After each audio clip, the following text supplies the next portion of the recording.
berarti nah. Ya. Oke, Bang. Mungkin menanggapi terkait viralnya yang tadi siang sempat beredar terkait Bang Rasman dengan Bang. Ya, menanggapi adanya adegan brutal ya yang dilakukan di pengadilan. Dari awal saya sudah melihat ya pengacara Rasman ini bersama istrinya udah teriak-teriak minta ganti hakim. Baru pertama dalam peradilan Indonesia, pengadilan yang kita hormati dihina-hina, dimaki-maki oleh seorang pengacara ya, oleh seorang kura-kura ninja yang memang dari dulu mulai di Pengadilan Negeri Batam, beberapa pengadilan Jakarta Pusat, ini pengadilan Jakarta Utara ya. Mereka melakukan satu kegiatan yang anarkis, yang tidak layak, karena dari awal sudah katakan bahwa pengacara yang sudah dipecat dengan tidak hormat itu jangan lagi diterima oleh organisasi advokat yang lainnya, dan minta pengadilan untuk ya Ketua Mahkamah Agung mencopot pengacara ini. Kenapa? Karena kalau tidak dicopot begini hasilnya. Lembaga ruang pengadilan, tempat yang kita muliakan, kita hormati, yang kita bangga-banggakan dan kita jadikan sarana mencari nafkah, itu jadi sarana atraksi dia, sehingga emang dia siapa? Emang dia anak pejabat, anak hakim ya, keturunan hakim sampai berani ngamuk-ngamuk di pengadilan, suami istri di situ ya. Pokoknya gini, di pengadilan nanti ya, larang pengacara bawa istrinya, satu ya. Kedua, larang pengacara bawa preman-preman ya, bawa bodyguard, dilarang. Kemudian kalau ada pengacara kemudian mereka naik meja ya, selama di ruang pengadilan, di meja tempat kita sidang dan hidup di situ, minta Kapolri, memerintahkan Kapolres tangkap, dan minta kepada majelis yang menyidangkan Rasman untuk membuat penetapan ditahan ya, ditahan. Orang aja udah kasus kecil, kasus maling mangga aja ditahan. Ini kasus ada pengacara yang teriak-teriak, weh, ngamuk-ngamuk. Emang dia nenek moyangnya yang punya itu pengadilan ya? Inilah kalau pengacara yang nggak jelas sekolahnya, yang nggak jelas kuliahnya ya, yang mungkin dulu bukan sarjana hukum, masuk pengacara cuma dari sarjana agama, hasilnya kayak begini gitu ya. Jadi kita minta ya supaya Pengadilan Negeri Jakarta Utara, hakimnya ya, Ketua Mahkamah Agung perintahkan tahan pengacara yang bikin onar, larang keluarganya maupun koleganya maupun pengawal-pengawal masuk ke ruang sidang. Ini bukan zaman preman. Dan seluruh pengacara yang ada di situ tangkap semua mereka, proses, nggak usah lagi kasih ampun, nggak ada lagi alasan membela diri segala macam. Memang dari awal udah teriak-teriak, dan keributan ini sudah direncanakan. Ini adalah bentuk arogansi ya. Dan tolong nanti dites lagi kejiwaan pengacara-pengacara yang suka ngamuk-ngamuk di pengadilan. Kalau dia terbukti gila, jangan lagi boleh masuk ke ruang sidang pengadilan ya. Karena banyak juga ini orang-orang menggunakan pengacara-pengacara yang nggak ngelihat ini pengacara, yang penting ribut masuk TV. Dia nggak sadar kalau orang itu orang gila ya. Jadi saran saya, carilah pengacara yang benar, yang sekolah, jangan yang sudah bermasalah, apalagi yang sudah pernah dipidana, yang pernah dipenjara. Jangan pakai mereka lagi, oke? Oke, Om, Bang, tapi mungkin Om, kalau mungkin tanggapannya secara hukum gimana sih Om? Dia minta itunya diganti, bisa gak sih apa hakimnya diganti? Kura-kura ninja ini adalah pengacara juga. Ngapain dia kayak pendemo? Kenapa? Hakim itu kan menjatuhkan berdasarkan dua alat bukti dan keyakinannya. Kalau hakim salah memvonis, berarti pertanggungjawabannya sama Tuhan. Saya rasa kura-kura ninja ini, dia sudah tahu dia akan dihukum berat, makanya pura-pura bilang ganti hakim. Emang mau diganti siapa? Mau diganti sama mertua lu hakimnya? Mau diganti sama Nia Daniati hakimnya, jadi hakim situ lu mau? Kura-kura ninja, mau diganti sama siapa? Mau ketua organisasi advokat mau jadi hakimnya situ supaya lu aman, nyaman? Ya enggak lah. Mau diganti sama Eki, sama Pablo hakimnya, mau? Ya kan? Mau seperti itu? Ya enggak lah. Pokoknya menurut saya, apapun keputusannya, sekarang nggak usah lagi lihat adil atau benar ya. Mumpung dia jadi terdakwa sekarang, kewenangan adalah di Pak Alu ya hakim.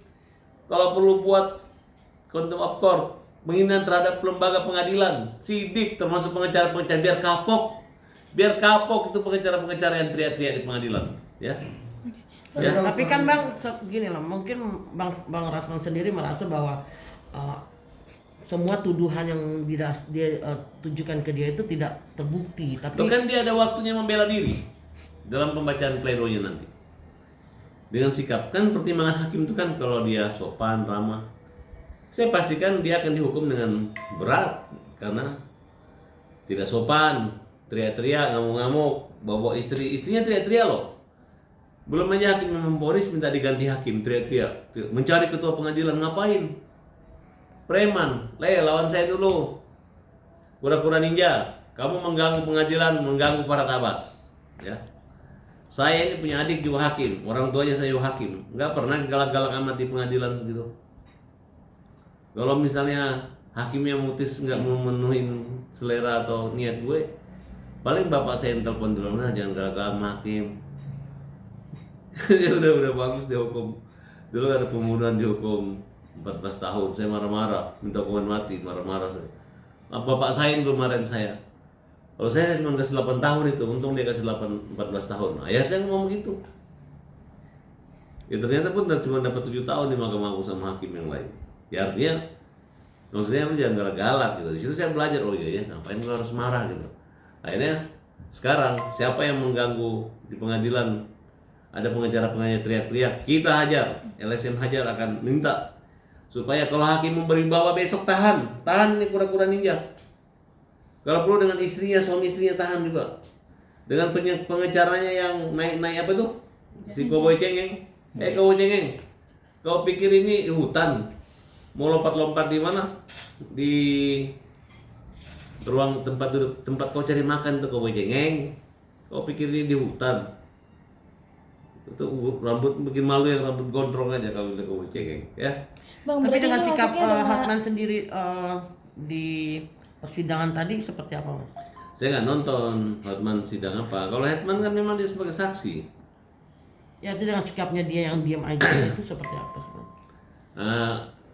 Sebenarnya Hotman aman, nggak akan mungkin dia dipukul. Cuman kurang-kurangnya dia suka teriak-teriak, suami istri suka teriak-teriak gitu. Mungkin belum minum obat. Makanya ini istrinya kasihlah obat suaminya. Katanya dulu kan suaminya dapat keterangan harus pakai obat. Ya. Oke, Bang, ini termasuk dalam pelanggaran berat dari kode etik. Oh iya, advokat nggak sih, Bang? ini penghinaan terhadap kewibawaan pengadilan. Ini di ruang sidang pengadilan, bukan di WC pengadilan, di ruang sidang. Walaupun sidangnya sudah ditutup, ya, kalau tidak boleh kena harus di muka hakim. Ini ruang pengadilan. Hai para hakim se-Indonesia, panitera se-Indonesia. Dari dulu gua udah bilang catat ini namanya kura-kura ninja. Waktu dia ngusir dulu gara-gara mobilnya di pengadilan dilarang masuk, dia ngamuk-ngamuk. Waktu dia teleponin Jakarta Pusat, waktu kasus Richard Lee dulu, dia ngamuk-ngamuk, kelewatan dia. Saya aja direpe-repein, diteriak-teriakin semua. Dibilang saya gini-gini, mulutnya betul-betul lemes. Si kura-kura ninja ini. Pokoknya tidak ada lagi, nggak usah lihat kura-kura ninja itu pasti dia salah. Hukum aja dia berat-berat. Dia bawa preman kok, dia ngatur preman semua kelihatan di TV. Ya kan? Dia nggak berani mukul orang, nempel orang nggak berani, cuma mulutnya aja. Kura-kura ninja ngomongnya kayak kodok, ngerti nggak? Saya marah banget sama kura-kura ninja. Karena kura-kura ninja ini memberi contoh yang tidak baik dan menghina pengadilan. Minta Pak Kapolri, Pak Kapolri tolong ditangkap ini. Memang hakim nggak mungkin lapor, nanti LSM hajar akan laporkan mereka semua ini. Tapi masuknya ke unsur pidana atau gimana, Bang? Nantinya? Yaitu keonaran sanksi moral aja, mungkin pidananya nggak ada di situ. Tapi menurut saya kan dia lagi mau jadi terpidana, dihajar dulu dia ini. Nah kemudian Hotman Paris bisa melaporkan dia ke polisi karena dia sebagai saksi, ya perlindungan LPSK sebagai saksi korban, dia bisa laporkan, dilindungi. Ini harus dilindungi ini mereka ini karena ini kan memang mereka haus untuk live, sidang live terbuka, ngapain? Itu udah kewenangan hakim. Ya. Justru saya minta pengadilan negeri Jakarta Utara nanti larang istrinya kura-kuranya aja datang ke pengadilan ya. Istrinya ini yang bikin kompor-kompor saya dari awal. Bang, jika nanti Tapi masuknya kan ke ranah maraknya itu dari awal tuh gara-gara sidang itu tertutup. karena kan ini masuknya ke kasus asusila. Ya itu haknya pengadilan, laporkan aja ke Komisi Yudisial. Itu kan kewenangan hakim. Yang dibutuhkan apa? Sidang terbuka, buka-bukaan atau keputusan yang adil. Udahlah, kamu ini bicara sama Farhad Abbas, pengacara top Indonesia, ngerti hukum acara. Kalau kamu nilai orang-orang ini udah nggak ngerti hukum acara dia, ini orang asal ngomong doang, teriak, ngaku jadi juru bicara presiden. Nggak ada, presiden nggak pernah jadi presiden. Nah, Abang, menurut Abang sendiri dengan apa yang dilakukan Bang Rasman yang meminta pengadilan secara terbuka, apakah itu memang kalau di pengadilan? Pengadilan itu sudah terbuka, memang putusannya terbuka, sifatnya terbuka. Tapi kan kalau ada kamera kan kadang-kadang mengganggu, tergantung hakim. Tapi ini kan menyangkut apa? Menyangkut kalimat-kalimat mesum, menyangkut ya hubungan pribadi, kan itu memang rahasia. Bukan masalah buka-bukaan, takutnya ada tersinggung kan? Kenapa? Karena iklimnya ini kan udah ada suami atau ada pacar. Atau Hotman Paris ada istri, kan itu namanya hakim yang beretika. Kalau dia memang mau mempermalukan, dia udah malu, akhirnya dia mau malu-malu nggak bisa. Jadi nggak ada aturannya gitu. Tangkap pengacara ini, tahan pengacara ini, dan semua pengacara yang terlibat di situ tangkap semua, larang masuk pengadilan, cabut. Hakim bisa kok bilang ke Peradi, tolong dicabut semua izin advokat orang-orang yang di situ, karena pengacara itu disumpah di pengadilan. Jadi kalau udah dirusak-rusak pengadilan, ya. Jadi menurut saya, ini kura-kura ini udah kena batunya, ini udah kena karmanya, karena selama ini dia bandel banget, sombong banget, kurang ajar banget. Apalagi sekarang pasangan orang kalau duet itu nyanyi suami istri boleh. Ini suami istri ngamuk di pengadilan. Emang pangkat istri itu apa? Pangkatnya Rasman itu apa? Pangkatnya kura-kura ninja itu apa? Ya, oke. Tapi Mas, sebegitu ininya emosionalnya Mas Farhad itu, artinya kemungkinan ada hal yang mengganjal terhadap Rasman sendiri atau gimana? Kura-kura ini, kalau saya yang ngomong rambut saya pakai banu, dia ngomentari gitu. Memang attitude-nya nggak ada, nggak penting gitu, ya, suka ngejek-ngejek gitu. Dan bagi saya mau ngomentari dia, apa yang mau dikomentari? Saya sudah mengatakan dari awal, saya sudah ngomong dia itu adalah mantan pengacara bagi saya pribadi. Saya nggak tahu kok tiba-tiba masih jadi pengacara, kan pribadi saya ngomong gitu, betul nggak? Nah, dan tolong ditelusuri lagi rekam jejak, karena yang paling punya kepentingan di sini adalah pengadilan, pengadilan tinggi Ambon. Cek lagi dong tentang izin domisili tuh.